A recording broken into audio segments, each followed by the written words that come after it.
y no me dio tiempo el fin de semana para ponerlo todo. Vamos a empezar ahora con los temas de fisiología del riñón, fisiología renal.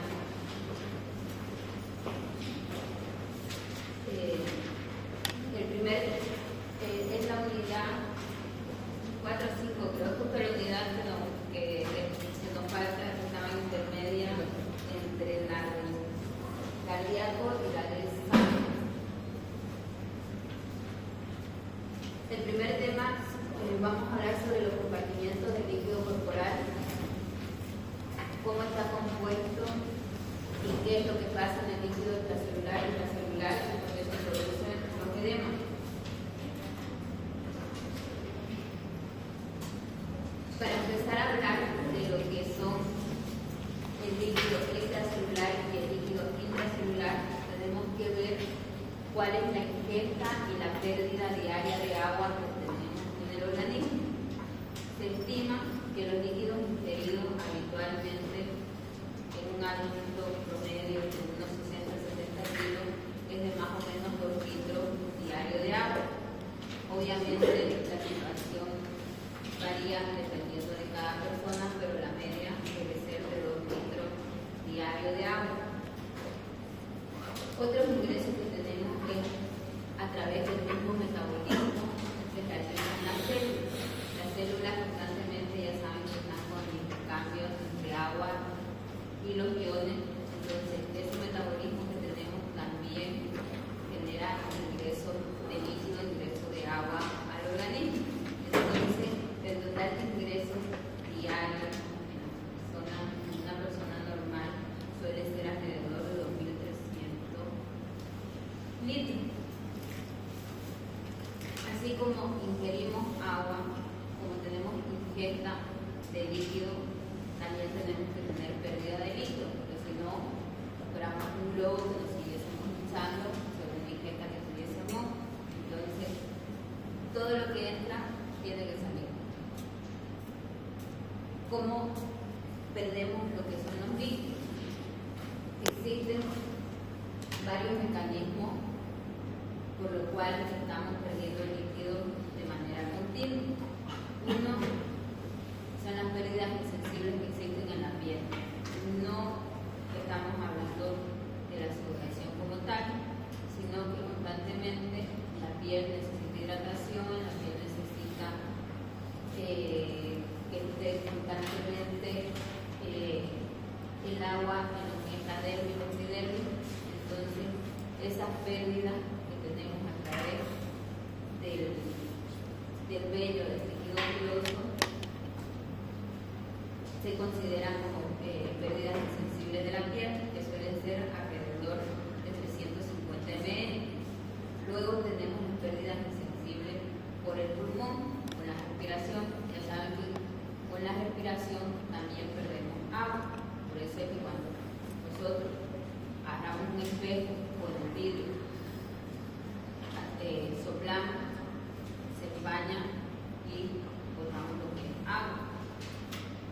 Esas pérdidas suelen ser más o menos unos 350 ml por la respiración. La sudoración, perdemos alrededor de 100 ml de líquido, al igual que por las heces. La orina suele ser el medio por el que más perdemos líquido. Habitualmente se estima de que perdemos más o menos como 1,5 litros diario de líquido por la orina. Se calcula como 1.400, esto haciendo una media de una persona adulta que ingiera más o menos 2 litros de agua al día. Entonces, las pérdidas totales también suelen ser de 2.300 ml al día. Si se dan cuenta, la misma cantidad de ingresos es la misma cantidad de pérdidas. Por eso es que tiene que haber un equilibrio entre la ingesta y las pérdidas que tenemos. ¿Qué pasa durante el ejercicio? Durante el ejercicio intenso, un ejercicio prolongado, un ejercicio que aumente la frecuencia cardíaca, que aumente la circulación, hipertensión y el gasto cardíaco, vamos a tener incluso hasta el triple de pérdida de agua. Por eso es que cuando hacemos ejercicio necesitamos aumentar lo que es la ingesta de líquido, porque estamos perdiendo más líquido de lo habitual. Aquí donde se aumenta la pérdida en lo que es la sudoración. La sudoración en el ejercicio es la vía por la que más perdemos agua. ¿Cómo están compuestos entonces los compartimientos del líquido corporal? El líquido corporal se va a distribuir en lo que es el líquido extracelular y el líquido intracelular. En el líquido extracelular va a estar dividido por lo que es el líquido intersticial y el plasma sanguíneo. Luego tenemos también el líquido transcelular, que es una misma cantidad, y esto va a depender de ciertos factores, de la edad, del sexo y del porcentaje de grasa corporal que tenga cada persona. Todo esto se va a tener en cuenta cuando hagamos lo que es el equilibrio del líquido corporal en cuanto a la ingesta y la pérdida de líquido. Entonces, si tenemos una persona con un peso corporal total, hemos dicho, un adulto promedio de más o menos 60-70 kilos, el 40% del peso va a corresponder a sólido y un 60% va a corresponder a lo que es el líquido. Por eso es que es importante saber por qué está compuesto y dónde está distribuido todo ese líquido. Las 2/3 partes van a ser intracelular, una tercera parte va a ser extracelular y de esta tercera parte, que es extracelular, que hemos dicho que se compone del líquido intersticial y del plasma, el 80% va a estar en el intersticio y un 20% va a estar en lo que es el plasma sanguíneo. Entonces podemos decir que el volumen sanguíneo, lo que es la sangre, va a estar compuesta un 60% por lo que es el plasma y un 40% en lo que son los eritrocitos. Se dan cuenta, es la misma distribución de lo que hablábamos ahorita del peso corporal de una persona. El 40% van a ser sólido, va a ser resoluto, y el 60% va a ser lo que es el líquido. ¿Cómo podemos ver este volumen sanguíneo? ¿Cómo podemos plasmarlo o cómo podemos controlarlo en nuestro paciente? Haciendo lo que es el hematocrito. El hematocrito es la fracción de la sangre compuesta por los eritrocitos, o sea, en el volumen, en la cantidad de eritrocitos que tenemos en la sangre. Va a haber un hematocrito verdadero o un hematocrito medio que va a corresponder al 96% del valor real que nos va a arrojar lo que es el laboratorio. Este valor en el hombre suele ser de 0,40 o un 40% como media, y en la mujer de 0,36 o del 36%. Hemos dicho cuando hablamos de lo que es la fisiología de la sangre, que el hombre suele tener mayor cantidad de hemoglobina, mayor cantidad de eritrocitos, mayor cantidad de hematocritos, porque la mujer tenemos las pérdidas mensuales con lo que es el periodo, por eso tenemos menor cantidad de lo que es la serie roja. ¿Cómo está compuesto el plasma? El plasma hemos visto que va a estar compuesto por una parte líquida, que va a ser que nos va a ayudar a lo que es el flujo sanguíneo, y luego van a estar los solutos, donde vamos a tener los cationes y los aniones, que son los iones que nos van a servir para lo que es el intercambio entre el líquido intracelular y el líquido extracelular. Entonces, ¿qué iones van a componer lo que es el plasma sanguíneo.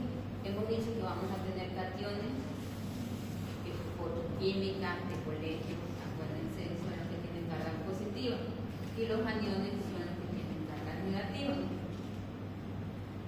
Entonces, dentro de los cationes más importantes, de lo que más abundan en el plasma, tenemos lo que es el sodio, potasio, calcio y magnesio.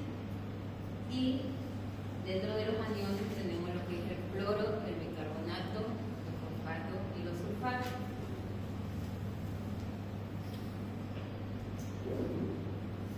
¿Cómo podemos medir estos volúmenes?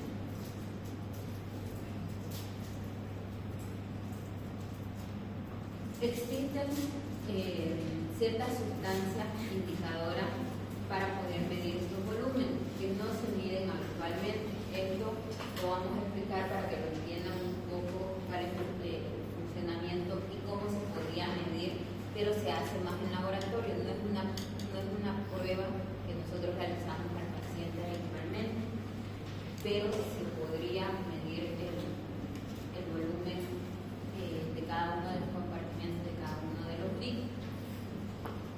Nosotros lo hacemos habitualmente luego por fórmulas y midiendo por un lado lo que son los iones, la molaridad plasmática, y así sacamos más o menos el total del volumen corporal.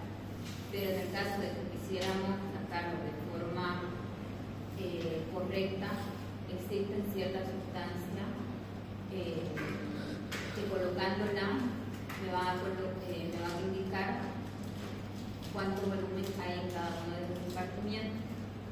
Se inyecta una sustancia y se va a dispersar de manera uniforme en cada uno de los líquidos, y después se va a analizar este líquido, esta extensión en la sustancia que se diluye, como se muestra más o menos aquí.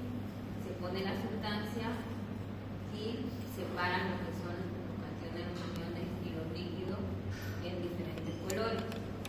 Este método se basa un poco en lo que es la conservación de las masas, las diferencias que hay de peso molecular de cada una de las masas que están componiendo este compartimento. Entonces, el volumen del líquido de cualquier compartimiento puede hacerse por el principio de dilución, que permite medir el volumen de un compartimiento líquido y se basa en la conservación de las masas. Saben que a mayor masa, mayor peso, se va a quedar en la parte inferior, y luego el líquido que tiene menos peso va a ascender a la parte superior y va a ser una separación entre cationes, aniones y lo que es el líquido. La determinación de los volúmenes en los compartimientos líquidos específicos se hace para medir el agua corporal total, que pueden usarse dos tipos de agua para hacer esta medición. Una es el agua radiactiva o tritio, y la otra es el agua pesada o deuterio. Estas formas de agua se mezclan con lo que es el agua corporal total a las pocas horas de inyectarse dentro de lo que es la sangre, y puede usarse el principio de dilución para calcular el agua corporal total. Otra sustancia que se podría utilizar es la antipirina liposoluble, como su nombre dice, es liposoluble, y va a atravesar rápidamente lo que son las membranas celulares y se va a distribuir uniformemente a través de los compartimientos tanto intracelulares como extracelulares. El volumen extracelular medio equivale más o menos a unos 15 litros. Está compuesto por lo que es la inulina, donde se puede inyectar lo que es la inulina, el sodio radioactivo, el cloruro radioactivo, la iotalamato radioactivo o el ion tiosulfato, que son compuestos que no me van a atravesar la membrana. Cualquiera de estas sustancias se pueden inyectar en la sangre no van a ser tóxicas y lo que van a hacer es dispersarse casi completamente por todo el líquido extracelular en más o menos una media hora a una hora. Pero algunas de estas sustancias, como el sodio radiactivo, sí pueden difundir interiormente, en el interior de las células en mínimas cantidades. Por eso es que tampoco tiene mucho sentido hacer estas pruebas, porque hay otras formas indirectas de saber lo que es el volumen intracelular. El volumen intracelular corresponde más o menos a 25 litros y se mide de forma indirecta. ¿Cómo se mide? No hay una sustancia que podamos inyectar directamente y mida lo que es este volumen intracelular. Entonces lo que se hace es una red del volumen corporal total, que hemos dicho que es más o menos 40 litros, menos el volumen extracelular, que son unos 15 litros. Entonces se calcula que más o menos el líquido intracelular corresponde a 25 litros, hablando siempre de un adulto promedio. Hemos dicho que una de las sustancias que inyectamos para saber el volumen intracelular pasa a la membrana intracelular, por eso es que no podemos medir el volumen intracelular. El volumen plasmático se puede medir usando sustancias que no van a atravesar también fácilmente lo que son las membranas capilares, sino que van a permanecer en el sistema vascular tras inyección.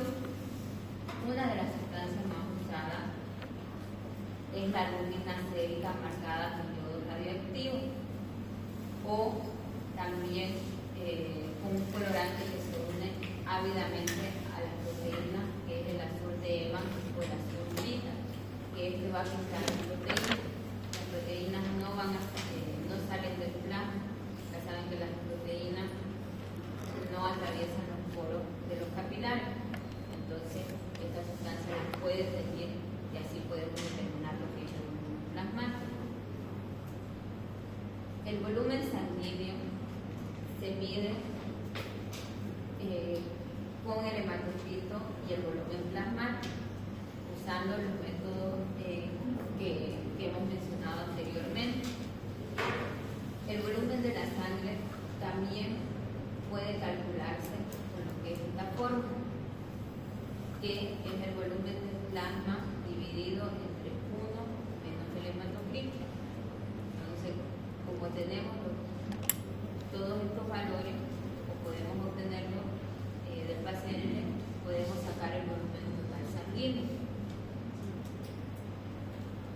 El líquido intersticial, que es el otro compuesto del líquido extracelular, es igual al volumen del líquido extracelular menos el volumen plasmático, que si lo piensan es lógico, que hemos dicho que el volumen extracelular se divide en líquido intersticial y lo que es el plasma, ¿no es cierto?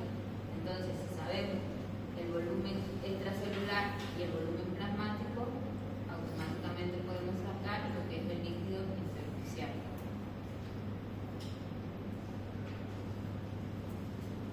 ¿A qué nos referimos cuando utilizamos el término de ohmos? Que lo van a escuchar o lo han escuchado mucho. Es la difusión neta de agua a través de la membrana con una permeabilidad selectiva desde una región con una concentración alta de agua a otras que tienen menos concentración o tienen una concentración más baja de agua. O sea, es el intercambio de agua entre un espacio y otro para mantener lo que es el equilibrio. Hemos dicho que la misma cantidad que tenemos fuera de la célula lo tenemos que tener dentro. Entonces, por eso es que la cantidad ingerida tiene que ser la cantidad que también perdemos. Las partículas grandes desplazan el agua por su masa y las pequeñas por su movilidad. No importa el tamaño, sino el número de partículas en sí. ¿Por qué? Porque, por ejemplo, aquí vemos un ejemplo continuo de lo que sería la difusión de agua por ósmosis, en el caso de que nosotros tengamos moléculas de azúcar en lo que es el compartimiento. Lo mismo pasa con el sodio, lo mismo pasa con el potasio, por eso es que hay un libre intercambio entre lo que es el agua con los distintos solutos que tenemos dentro del espacio intra o intracelular según las necesidades fisiológicas que tengamos. Siempre tenemos que mantener un equilibrio fuera y dentro de la célula entre líquido y soluto. ¿Cómo vamos a poder mantener este equilibrio, este intercambio? Tiene que haber una presión, tiene que haber una fuerza que me controle o que me ayude a mantener ese equilibrio. A esa presión la llamamos presión osmótica, que va a ser la presión que va a impedir que la ósmosis se realice todo el tiempo, porque si no, hubiera un intercambio continuo de agua dentro y fuera de las células sin un control y no podríamos mantener el equilibrio. Entonces, tiene que haber algún tipo de presión, algún tipo de control para que el agua no quede más en un compartimiento que el otro. Una medida indirecta de la concentración de agua en soluto existente en una solución es que a mayor presión osmótica, menor concentración de agua, pero va a haber mayor concentración de soluto. Imagínense, esto sería una presa, como es una presa. Cuando tenemos mucha fuerza del agua de más, esa presa la abrimos, ¿no?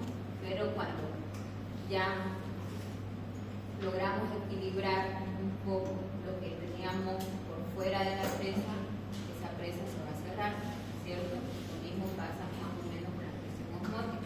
Va a ser el que me va a ayudar a que haya un continuo flujo de líquido, pero cuando ya se llene lo que es el espacio intracelular, se cierre como esta puerta y viceversa. Si entra, si tengo mucho líquido en el espacio intracelular,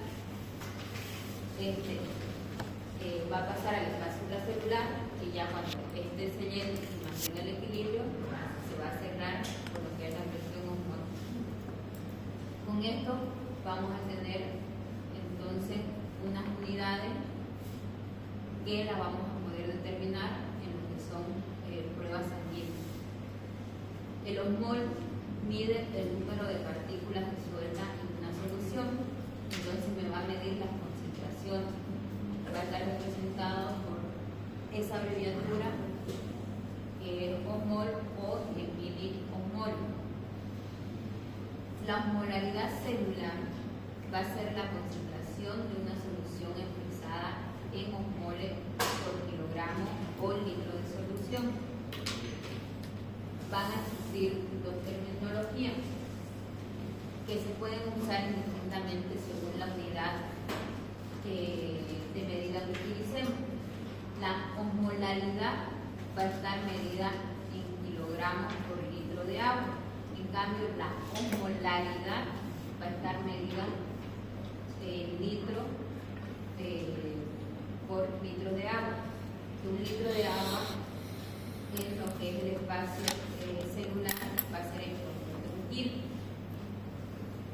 La osmolaridad celular, la plasmática, que es la que solemos medir, tiene un valor normal de 300 miliosmoles por litro. Este valor lo da el laboratorio. Por si acaso, ustedes pueden medir en el laboratorio la osmolaridad plasmática. Hay una osmolaridad corregida también, que depende del método que utilicemos, puede existir un margen de error. Entonces la osmolaridad corregida, el valor normal es de 282.5, que es el que utilizamos como valor de referencia. Por eso cuando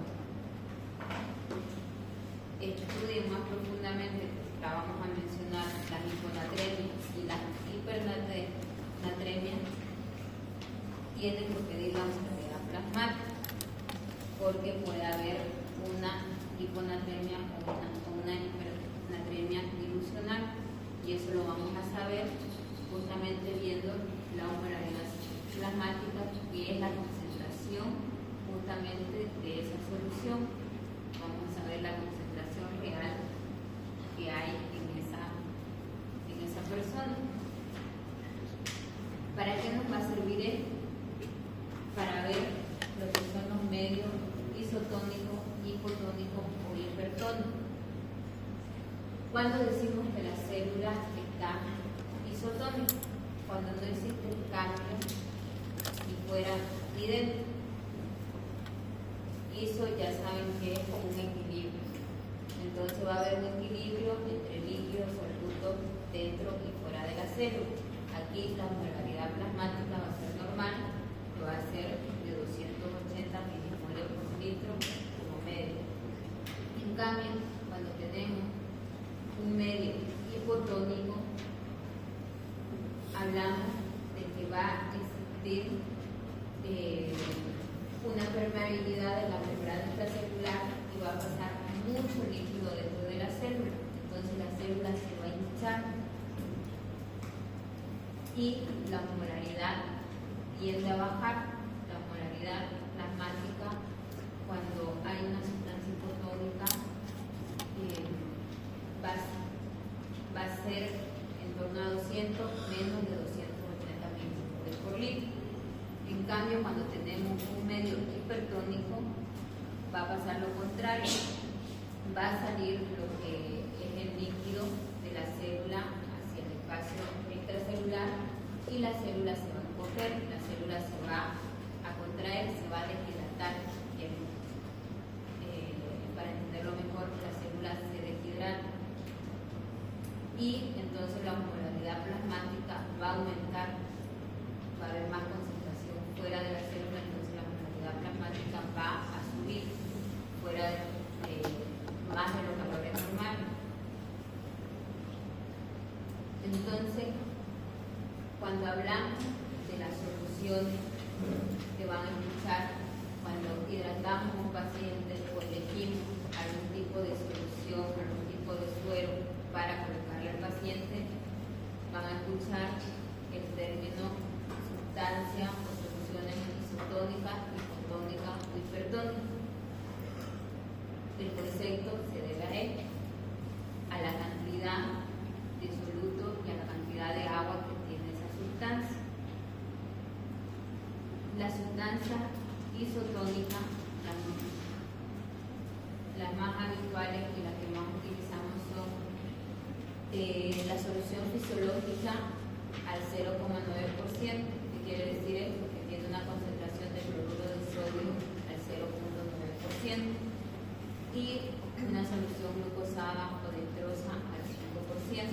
Y ya hemos visto que el intercambio glucosa-agua suele ser continuo y suele ser el intercambio fisiológico que hay en el organismo. Por eso es que la solución dextrosa también nos sirve como solución isotónica. No va a haber un movimiento neto de lo que es el agua, va a haber un equilibrio entre el espacio extracelular y el espacio intracelular. Las sustancias hipertónicas son las sustancias que ya vamos a decir salinas, las sustancias que van a ser ricas en sal, ricas en cloruro de sodio. Van a tener una concentración mayor de lo que es el cloruro de sodio. Incluso en pediatría van a ver que se aumenta el cloruro de sodio y cloruro de potasio a la solución fisiológica justamente para hacer la concentración de una solución hipertónica a la concentración que queramos. Depende de la pérdida de iones que tenga ese paciente. Ahora vamos a ver en qué situaciones hay esas pérdidas y en qué situaciones utilizamos cada una de estas soluciones. En estas soluciones salinas va a haber un movimiento neto de lo que es agua al espacio extracelular. La célula va a intentar sacar la mayor cantidad de agua. Hemos dicho que la célula se va a deshidratar. En cambio, con las soluciones hipotónicas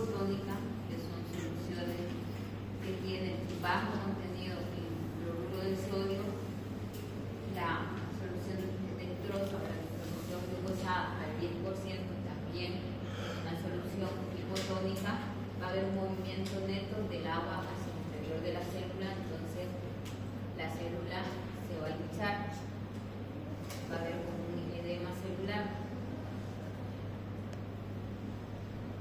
Las soluciones isotónicas, hemos dicho que nos va a mantener un equilibrio en lo que es el espacio extracelular e intracelular. La ósmosis en estas soluciones, el volumen va a permanecer constante porque la concentración del soluto es igual en ambos lados. En cambio, las soluciones hipotónicas, la ósmosis, hemos dicho que es la salida de agua, ¿no es cierto? La célula se puede expandir y llegar a hacer una hemólisis porque entra bastante cantidad de agua a la célula porque dentro hay una mayor cantidad de soluto. Y en la solución hipertónica, la célula puede contraerse o puede deshidratarse, ya que esta solución tiene más soluto y va a jalar o va a sacar lo que es el agua de la célula para los disolventes. ¿Cuándo y dónde usamos cada una de estas soluciones? ¿En qué caso se les ocurre que necesito la misma cantidad de soluto que de líquido? En las hemorragias puede ser, pero necesito perder volumen. Ahí podemos meter líquido, pero hay otra situación, otra patología que es mucho más frecuente, que perdemos agua y perdemos electrolitos. La deshidratación por las diarreas y los vómitos. Entonces, en las diarreas y los vómitos solemos colocar soluciones isotónicas porque queremos meter la misma cantidad de agua y la misma cantidad de soluto. ¿Dónde usamos las sustancias hipotónicas? Hemos dicho que las sustancias hipotónicas me van a hacer que la célula se hinche, ¿no es cierto? Voy a necesitar meter mayor cantidad de agua que de soluto. ¿Dónde perdemos mayor cantidad de agua? Lo hemos dicho al principio que, por ejemplo, cuando hacemos ejercicio, ¿qué es lo que más perdemos? Sudor. Perdemos agua, más que el electrolito, por el sudor perdemos agua, ¿no es cierto? Entonces, en un golpe de calor, meteríamos una solución más hipotónica, porque me interesa meter más cantidad de agua en la célula. Cuando viene un paciente que ha hecho mucho ejercicio, maratones, ahora que viene la época de calor, que se hace mucho deporte al aire libre y se deshidrata, pero nos deshidratamos más por pérdida de agua que por pérdida de soluto. Ahí nos interesa meter más agua, entonces ahí nos interesa más una solución hipotónica que una solución isotónica. ¿Y dónde utilizaríamos una solución hipertónica? ¿Dónde me interesa meter más soluto que agua? Los edemas puede ser. ¿Quiénes no consumen soluto para su metabolismo?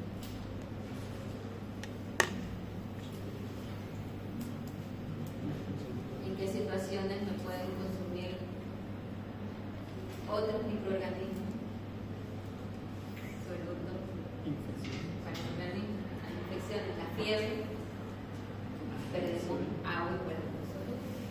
Perdemos mayor cantidad de soluto por la fiebre, por el metabolismo del causante de la fiebre. La fiebre no solamente la causan los microorganismos, también la causan las inflamaciones, los tumores, una serie de patologías, pero todas esas patologías no aumentan lo que es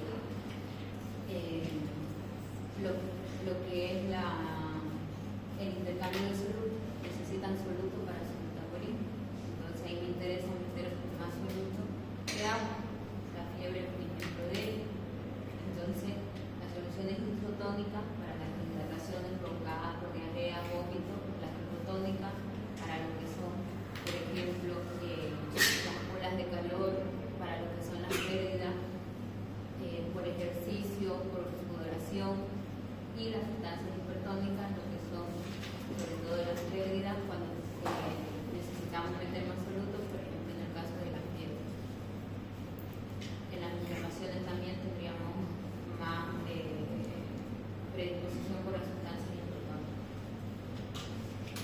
Luego van a ver que en los hospitales hacemos lo que tal, pero lo habitual sería esto. Los demás se respetan en los pacientes pediátricos.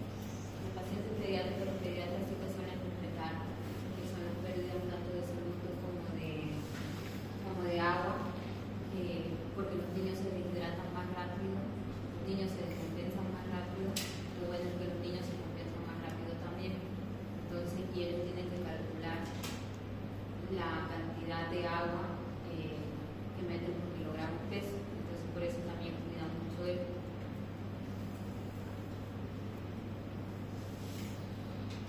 Los líquidos isomóticos, hipomóticos, hiperosmóticos se van a referir si las soluciones provocan un cambio en el volumen celular.